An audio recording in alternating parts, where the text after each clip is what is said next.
अस्सलाम वालेकुम साथियों। बिहार के अंदर होने वाले विधानसभा चुनाव में असदुद्दीन ओवैसी की एआईएमआईएम पार्टी ने इस बार अपने प्रत्याशी उतारने का ऐलान कर दिया है। यहाँ पर तौसीफ आलम को एमआईएम पार्टी ने बहादुरगंज विधानसभा सीट से प्रत्याशी बनाया है, जिसको लेकर एमआईएम पार्टी में बगावत के सुर देखने को मिल रहे हैं।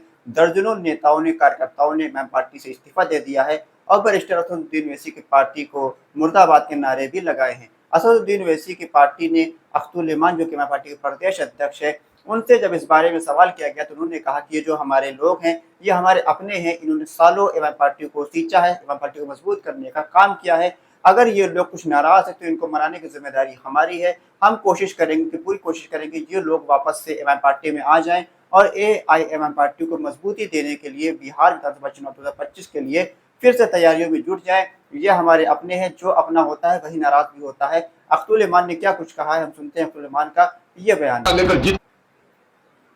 मुर्दाबाद की नारेबाजी हुई है, क्या कुछ कहेंगे इसके लिए? अच्छा, अरे मोहब्बत जिनको होती है शिकायत भी उन्हीं को होती है। ये लोग हमसे बहुत ज़्यादा मोहब्बत करने वाले लोग रहे हैं और इन लोगों ने पार्टी के लिए बड़ी मेहनत की है। वक्ती तौर पर यह गम उनको हुआ है, इंशाल्लाह उसके गम को हम लोग मोहब्बत में बदलने की कोशिश करेंगे। और रिजाइन भी किए तो रिजाइन हम मंजूर करेंगे तब ना होगा जी, है ना। हम रिजाइन मंजूर करेंगे तब ना, सब लोगों को खींच के पार्टी में लाएंगे, है ना। मोहब्बत से पकड़ के लाएंगे, जबरन पकड़ के लाएंगे और किसी को दाएं बाएं होने नहीं देंगे। और 3 तारीख का प्रोग्राम हम लोगों को कामयाब करना है। और आज तो बुलाए थे इसीलिए कि अगर आपको कोई शिकायत है तौसीफ साहब से, तौसीफ साहब ने बरमला जो हमारे साथी आए हैं बादल झागुन से, उन्होंने कह दिया कि साहब आपको कहीं फिक्र करने की जरूरत नहीं है। आप ये कतई मत सोचिए कि हमारे जो पुराने वर्कर हैं और आपके दरमियान हम भेदभाव करेंगे। हमारे पुराने वर्करों की पार्टी में हम इलेक्शन नहीं लड़ रहे हैं, आपकी पार्टी में हम इलेक्शन लड़ने के लिए आए हैं। इसलिए आपको हम तरजीहात की बुनियाद पर आपसे मोहब्बत करेंगे और आपको साथ लेकर चलेंगे। ये वादा तो उन्होंने आपके सामने में कर दिया है। अब हमारे लोगों को गिला शिकवा नहीं होना चाहिए और अभी काफी दिन है।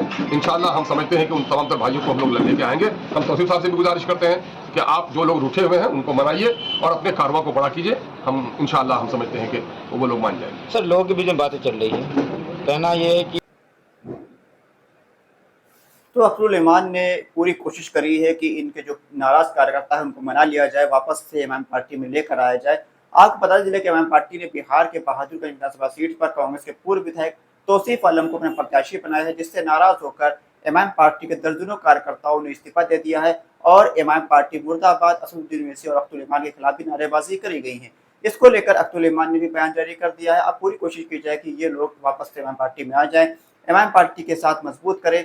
एमआईएम पार्टी बिहार के अंदर लगभग 40 से 50 सीटों पर अपने प्रत्याशी उतारेगी। यहाँ पर एमआईएम पार्टी इस बार पहले ही प्रत्याशी को घोषित कर देगी, ऐसा ऐलान भी अख्तुल इमान साहब ने किया है। और एआईएमआईएम पार्टी पिछले बार से भी ज्यादा बड़ी ताकत में इस बार बिहार विधानसभा चुनाव में उतर कर आएगी।